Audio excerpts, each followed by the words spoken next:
Hello students, once again welcome to the video lecture series।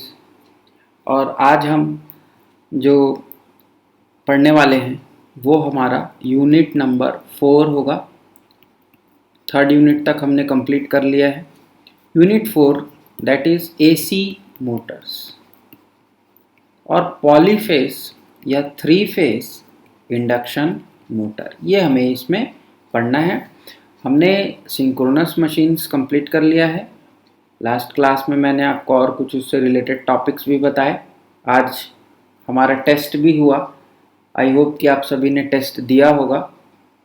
तो अब हम बात करेंगे थ्री फेस इंडक्शन मोटर और थ्री फेस एसी मोटर्स की। So before going to the topic, सबसे पहले हम देखते हैं कि एसी मोटर्स जो होते हैं वो उनका क्लासिफिकेशन क्या है, उनका वर्गीकरण हम थोड़ा सा यहाँ देखेंगे। तो एसी मोटर्स को अगर मैं डिवाइड करूँ तो ये दो भाग में डिवाइड होंगे। One is your single phase motors, of course it will be AC, and one is your three phase motor AC। Clear? Then this single phase ये हम यूनिट नंबर 5 में पढ़ेंगे, तो अभी इसको थोड़ा देर के लिए छोड़ देते हैं। हम यहाँ देखते हैं थ्री फेज मोटर्स, ये हम दो भाग में डिवाइड कर सकते हैं। फर्स्ट वन इंडक्शन मोटर, जिसे हम हिंदी में प्रेरण मोटर भी बोलते हैं, इंडक्शन मोटर। और दूसरा है सिंक्रोनस मोटर। नाउ हमने ये जो टॉपिक है सिंक्रोनस मोटर वाला ये पढ़ लिया है, तो इसको अगेन दो भाग में बांट सकते हैं, salient and non salient rotor, समुन्नत या असमुन्नत रोटर। अब हमारा जो फोकस होने वाला है वो होने वाला है इंडक्शन मोटर्स पर। तो अब हम इंडक्शन मोटर्स को क्लासिफाई करते हैं कि induction motor that is three phase वो दो प्रकार से होगा। पहला जिसे हम बोलेंगे squirrel cage induction motor, and second one is slip ring induction motors. Squirrel cage या इसे पिंजरा रोटर भी बोलते हैं, स्लिप रिंग या इसे फेस वेष्टित रोटर भी बोलते हैं। इसका एक और नाम है और फेस वाउंड या वाउंड रोटर मशीन्स भी कहा जाता है इन्हें, वाउंड, फेस वाउंड और वाउंड रोटर मशीन्स। तो थ्री फेस इंडक्शन मोटर में अगर हम देखें तो उसका दो टाइप हुआ, squirrel cage and slip ring और फेस वाउंड या वाउंड रोटर। तो based on the design of the rotor हमारा ये क्लासिफिकेशन हो रहा है, आपको थोड़ा सा याद रखना है, ध्यान में रखना है। नाउ अब हम थोड़ा सा आगे देखते हैं कि जो थ्री फेस इंडक्शन मोटर होगा वो हमारा क्या है, कैसे ये इसका काम होता है। तो आपकी जानकारी के लिए बता दूं कि three phase induction motor is the most popular machines industrial applied, also semi industrial application और डोमेस्टिक एंड कमर्शियल एप्लीकेशन। इसका जो वाणिज्यिक भी उपयोग होता है, इंडस्ट्रीज़ में भी उपयोग होता है, और बहुत ज़्यादा यह सामान्य रूप से प्रयोग में लाई जाने वाली मशीन होती है। तो इसकी कुछ खासियत है, जैसे ये बहुत अच्छा एफिशिएंसी देती है। देन इसका जो डिपेंडेंसी है ये बहुत अच्छी है, मतलब आप इसके ऊपर डिपेंडेंट हो सकते हैं, निर्भर कर सकते हैं। देन ईजिली ऑपरेट होती है। देन स्पीड कंट्रोल की अगर बात करें, गति नियंत्रण, स्पीड कंट्रोल ये भी बहुत अच्छा होता है। टॉर्क जो मिलता है वो भी अच्छा होता है। तो और भी बहुत सारी इसकी क्वालिटीज़ हैं। तो इन सारी क्वालिटीज़ के कारण हमारी जो थ्री फेस इंडक्शन मोटर है ये क्या होती है, ये मोस्टली यूज्ड अप्लाइड मशीन है। देन हम बात करें इसके कंस्ट्रक्शन की। So let's talk about the construction. Now संरचना की अगर हम देखें तो कोई भी मशीन में दो भाग होंगे, आपको पता ही है। पहला जिसे हम स्टेटर बोलते हैं और दूसरा जिसे हम रोटर बोलते हैं। क्लियर? तो stator and rotor. Now stator जो होगा वो कॉमन होगा प्रेरण मोटर में। ये जो ये घूमने वाला भाग नहीं होता, आपको पता ही है। और चुंबकीय क्षेत्र को उत्पन्न करने वाला ये भाग होगा। हम इसके वर्किंग में इसको डिटेल में देखेंगे। Stator is just your the static part. और यहाँ पर क्या होगी, यहाँ पर 3 फेज की वाइंडिंग लगी होगी, जिसे हम क्या देंगे, 3 फेज AC सप्लाई देंगे। क्लियर? और रोटर जो होगा, जैसा मैंने आपको बताया, ये 2 भाग में फिर से क्लासिफाई होगा। पहले भाग को हम क्या बोले थे, स्क्विरल केज या केज रोटर, पिंजरा रोटर। और दूसरे को बोले थे स्लिप रिंग या वाउंड रोटर। इसे हिंदी में सर्पी वलय भी कहा जाता है या फेस आवेष्टित रोटर भी कहा जाता है।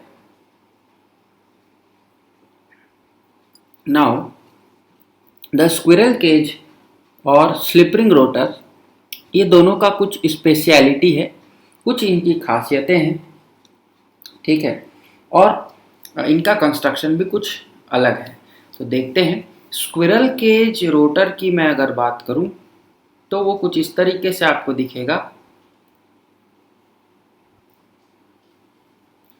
इनमें जो रोटर के खांचे बने होंगे, यह खांचे कुछ इस प्रकार से इसमें वेष्टित लगाए गए होंगे।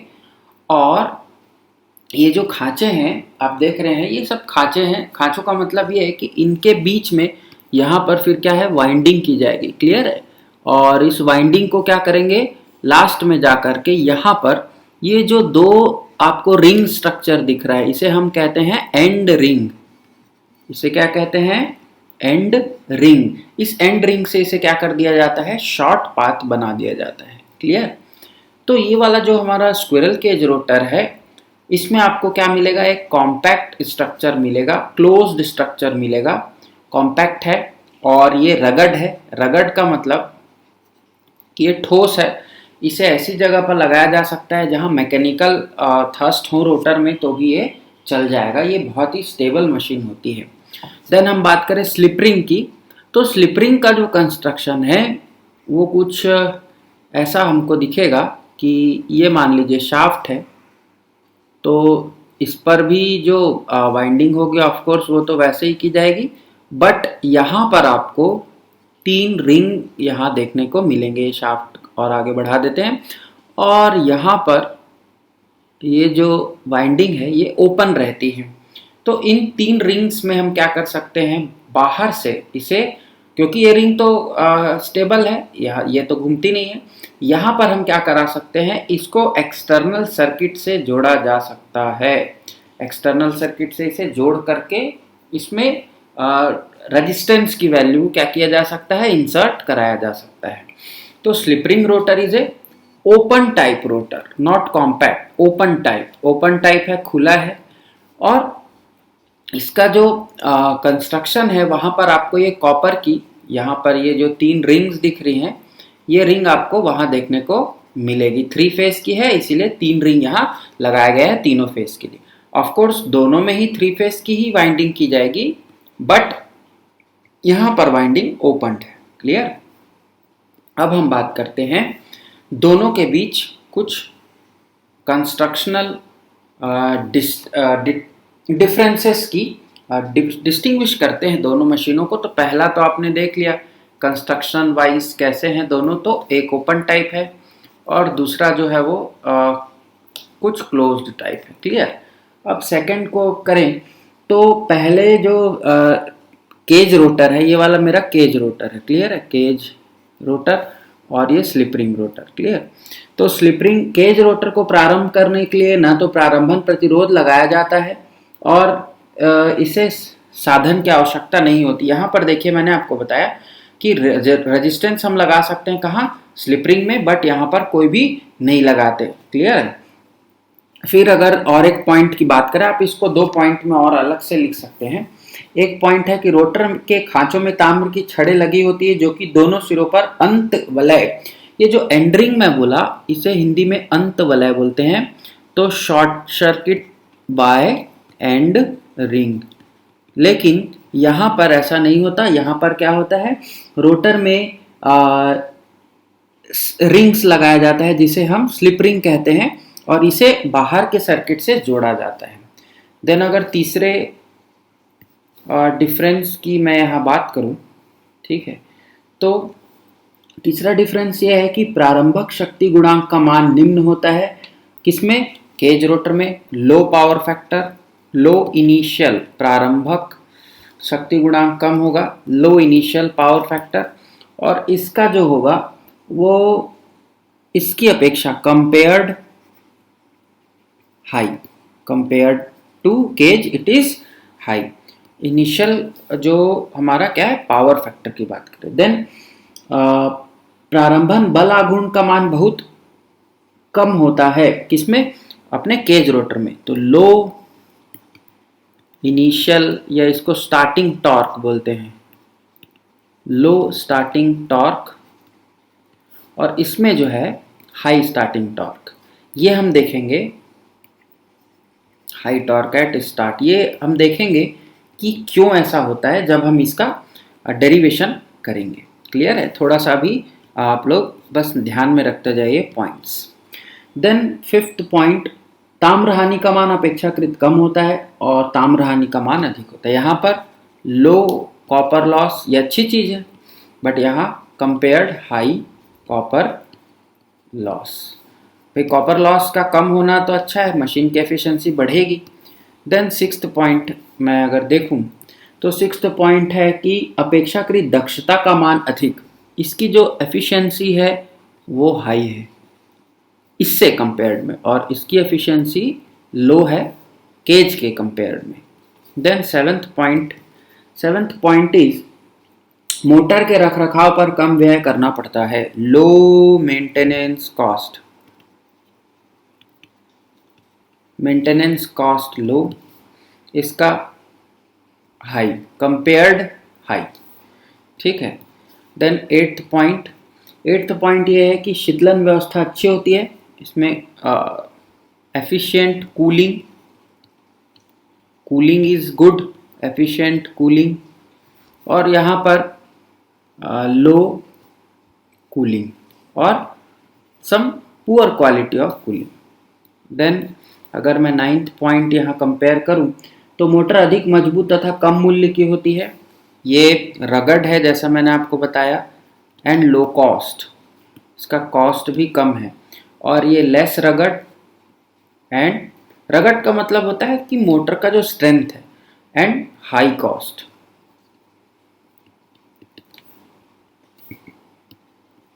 और लास्ट पॉइंट अगर हम लोग और एक देखें तो उस स्थान पर प्रयोग की जाती है जहां पर कम शक्ति लेनी हो तथा गति नियंत्रण की आवश्यकता ना हो।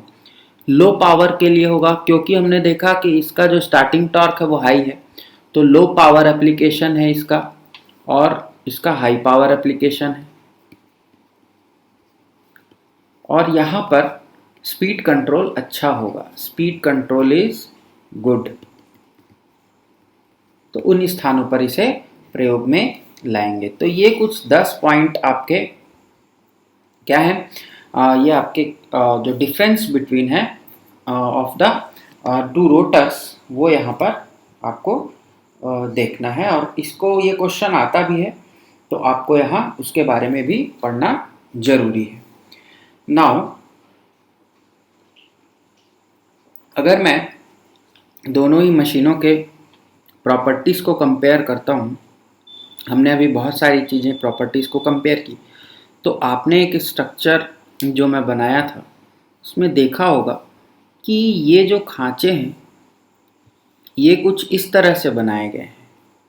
ये सीधे ना हो करके ये कैसे हैं, थोड़े से टेढ़े हैं। इन्हें जो ऐसे खांचे टेढ़े बनाए जाते हैं, इन खांचों को क्या बोलते हैं, स्क्यूड स्लॉट्स, तिरछे खांचे। स्क्यूइंग है, हम सीधे सीधे खांचे भी लगा सकते थे इस तरीके से, बट हमने क्या किया, इनको कुछ एंगल से बदल दिया। यहाँ मान लीजिए अल्फा एंगल से। ऐसा क्यों कर रहे हैं? तो स्क्यूइंग स्लॉट्स इसलिए किया जाता है क्योंकि मोटर में जब मोटर चालू होगी, जब मोटर ये घूमने लगेगा ये रोटर, तो यहाँ पर एक साउंड आएगा जिसे हम मैग्नेटिक हमिंग कहते हैं। भौरे की गुंजन वाला जो साउंड है, मैग्नेटिक हमिंग साउंड, ये यहाँ पर आता है और इस साउंड को ये क्या करता है, कम करता है। मैग्नेटिक हमिंग को ये क्या करेगा, कम करेगा। दूसरा इसका जो एडवांटेज है वो है कि कॉगिंग का प्रभाव कम होता है। कॉगिंग और क्रॉलिंग हम पढ़ेंगे आगे क्या है।